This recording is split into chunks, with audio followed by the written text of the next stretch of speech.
କାଳନ୍ଦୀ ଚରଣପାଳଙ୍କ ହୃଦୟର କଥା। କବିତାର ଶୀର୍ଷକ କଳ୍ପନା। ମାନସ ସାଗରେ କଳ୍ପନାର ଢେଉ, ମାନସ ସାଗରେ କଳ୍ପନାର ଢେଉ, କୂଳଲଙ୍ଘି ଉଙ୍କି ମାରେ, ଅବସାନ ଯେତେ ଉଦ୍ଭବ ବି ସେତେ, ଅସ୍ଥିରେ ଅନ୍ତର ଘାରେ। କଳ୍ପନାର ବିନା କାକର କଳନା, କଳ୍ପନାର ବିନା କାକର କଳନା, ଶୀତାଂଶୁ ବିନା କମଳ, କବିର କବିତା ନୁହଁଇ ପୂର୍ଣ୍ଣତା, ଜଳଦ ବିନା କି ଜଳ।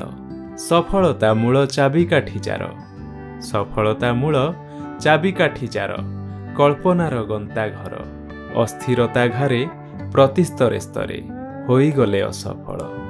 ନାହିଁ ଯା ଠିକଣା କଳ୍ପନାର ସୀମା, ନାହିଁ ଯା ଠିକଣା କଳ୍ପନାର ସୀମା, ଦୂର ଦିଗ୍ବଳୟ ପରି, ସାଉଁଟି ଧରନ୍ତି ଭାବୁକ ଯେ ବ୍ୟକ୍ତି, ସକାରାତ୍ମକ ବିଚାରୀ। ମାନସ ମନ୍ଥନେ ସୁକର୍ମ ସୁମନେ, ସୁଫଳ ଅମୃତ ସମ, କୁକର୍ମ କୁମନେ ଅସଫଳ ବନେ, ଘାଣ୍ଟି ହୁଏ ରାତି ଦିନ। କଳ୍ପନାରେ କିଏ ଗଢ଼ି ତୋଳେ ହାୟ, ସ୍ମୃତିର ତାଜମହଲ, ସ୍ୱପନେ ସନ୍ତୋଷ ଲଭଇ ଅବଶ୍ୟ, ନିଦ୍ରା ଭଗ୍ନେ ହାହାକାର। କଳ୍ପନା ଜଳ୍ପନା ମନର ଆଇନା, କ୍ଷଣିକେ ଆସେ ଓ ଯାଏ, ଆଙ୍କି ହୁଏ ଯେବେ ପ୍ରଚ୍ଛଦ ପଟରେ, ଆଇନାରେ ଗଣା ନୁହେଁ।